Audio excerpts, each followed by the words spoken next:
अस्सलाम वालेकुम दोस्तों की हाल चाल है। मैं तुहाड़ा मेज़बान मोहम्मद शाह ते तुसीं देख रहे हो अपना यूट्यूब चैनल सुपर टीवी। सब तो पहले जेह्ड़े वीर अपने चैनल ते नवे आए आ उन्होंने रिक्वेस्ट है कि चैनल को सबसक्राइब करो तो बैल आइकन को प्रेस करो ताकि जिहड़ी भी वीडियो लाइए सारे वीरां तक बर वक्त इतलाह मिले, फौरन नोटिफिकेशन आवे।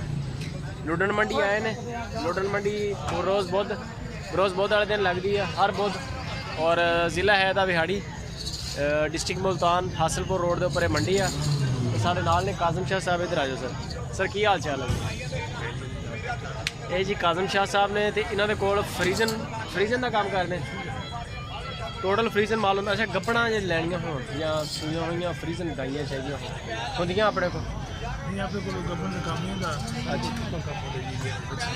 यानी कि खीरियां मच्छियां जगह यानी कि किसी भी भरा चाहिए हो छोटियां भी मिल जानियां फ्रीजना। देखते हैं माल शाल इन्हों का। तो लाइक कॉमेंट शेयर लाजमी, नाले अपनी राय लाजमी दो कॉमेंट बॉक्स दसो माल कैसा लगा या की देखना चाह रहे हो, रेट कैसे लगे। है जी काज़म शाह साहब का माल। अच्छा सर की मुल शुल कर रहा है? 45,000 रुपया। ये नस्ल केड़ी है? क्रास के फ्रीजन है, देसी ना क्रास है? वैसे फ्रीजन है। अच्छा ये देसी क्रास है। अच्छा ए फ्रीजन है,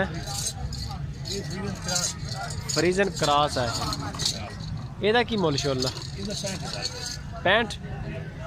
सही होगा। ਇਹਦੀ ਉਮਰ ਕਿੰਨੀ ਕੁ ਹੈ ਜੀ? 12 ਮਹੀਨੇ। ਤੇ ਕ੍ਰਾਸ ਕਦੋਂ ਹੋ ਜਾਂਦੀ ਹੈ ਤਕਰੀਬਨ? ਕ੍ਰਾਸ ਟੀਕਾ ਖਾ ਕੇ ਨਹੀਂ ਵੀ ਕਦੋਂ ਤੱਕ ਯਾਨੀ ਕਿ ਬੋਲ ਆਏਗੀ ਨਾ? ਸਾਲ ਦੇ ਅੰਦਰ ਅੰਦਰ 1 ਸਾਲ ਮਜ਼ੀਦ ਹੋਰ, यानी कि साल की तो हुण हो चुकी है ना? साल हो गया। यह जी है वलैतन, ठीक हो गया जी। ਇਹਦਾ ਕੀ ਮੁੱਲ ਸ਼ੁੱਲ ਕਰ ਰਹੇ? 75,000 रुपया। तो ये दुध किन्ना क देगी ना ਜਿਹੜੇ जानवर ਤੁਹਾਡੇ ਕੋਲ है इस टाइम?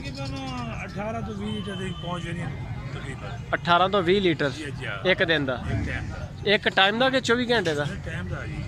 अच्छा 10-12 किलो टाइम का।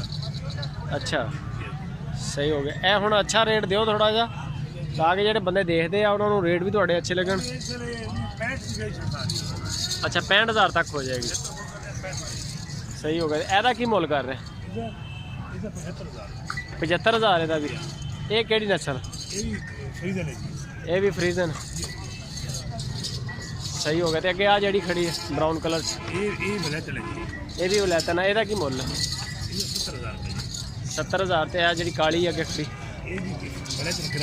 फ्रीजन क्रास, ਇਹਦਾ की मुल कर रहे? 75,000।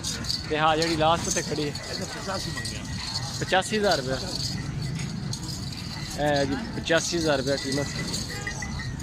ये भी फ्रीजन, प्योर फ्रीजन, ज़बरदस्त हो गया जी। ਇਹਦਾ की मुल? 85। ये केड़ी नस्ल? फ्रीजन क्रास, फ्रीजन जी। ਇਹਦਾ की मुल कर रहे? हाँ जी 70,000 रुपया काली का। सही हो गया। तो अगे आ जी है ਇਹਦਾ की मुल? 65,000। एक कमज़ोर आ थोड़ी जी सफ़र। सही हो गया है जी। चड्डा छड्डा हले बचियाँ है। अच्छा सर ਇਹਦਾ की मुल कर रहे? हाँ जी 75 55,000 रुपये। 55,000 रुपया जी। हाँ है सारी सहीवाल क्रास। ਇਹਦਾ की मुल शुल कर रहे? हाँ जी 55,000 रुपया जी। अच्छा सर अपना दिओ नंबर शंबर कोई एड्रैस वगैरह जो किसी? है भी अपनी वलैतन। सही हो गया। वैट तो सोहनी है। ਇਹਦਾ की मुल कर रहे? 65,000। इधर आ जाओ ज़रा तो दिओ अपना नंबर शंबर दिओ, एड्रैस दिओ। 0342 हाँ जी 00 90 773 773। ਨਾਮ ਆਪਣਾ ਹੈਗਾ ਕਾਜ਼ਮ ਸ਼ਾਹ सैयद मुरीद काजम शाह जिला मियां वाली ਨੀ ਜ਼ਿਲ੍ਹਾ ਮੀਆਂ ਵਾਲੀ। ਉੱਥੇ ਅਗਰ ਕੋਈ ਬੰਦਾ ਆ ਜਾਵੇ ਫਾਰਮ ਤੇ ਮਾਲ ਹੁੰਦਾ ਆਪਣੇ? साडा डेरा जी के फैसलाबाद मामू का जाना ਅੱਛਾ ਡੇਰਾ ਫੈਸਲਾਬਾਦ। डेरा मामू का जाना जी उते रहश रखी मामू का जाना उते माल चेने आते डेरे ते ਯਾਨੀ ਕਿ ਅਗਰ ਕੋਈ ਬੰਦਾ ਉੱਥੇ ਆ ਜਾਵੇ ਡੇਰੇ ਤੇ? बंगला चौक मामू का जाना ਬੰਗਲਾ ਚੌਕ ਮਾਮੂ ਕੋਲ थाना मंडी मवेशी ਮਾਲ ਹੁੰਦਾ ਉੱਥੇ ਹਰ ਵੇਲੇ? 24 घंटे माल होता ਠੀਕ ਹੋ ਗਿਆ ਸਰ, ਕਰੋ ਕੰਮ ਆਪਣਾ। ਇਹ ਜੀ ਹੈ ਸਾਰਾ ਮਾਲ ਕਾਜ਼ਮ ਸ਼ਾਹ ਸਾਹਿਬ ਦਾ। ਤੇ ਜੇਕਰ ਕਿਸੇ ਭਰਾ ਨੂੰ ਮਾਲ ਪਾਸ ਆਵੇ, ਜਾਨਵਰ ਪਸੰਦ ਹੁੰਦੇ ਆ, ਤਾਂ ਤੁਸੀਂ ਰਾਬਤਾ ਕਰੋ। ਰਾਬਤਾ ਨੰਬਰ ਹੈ, ਲੈ ਲਿਆ। ਤੇ ਲਾਈਕ ਕਮੈਂਟ ਸ਼ੇਅਰ ਲਾਜ਼ਮੀ।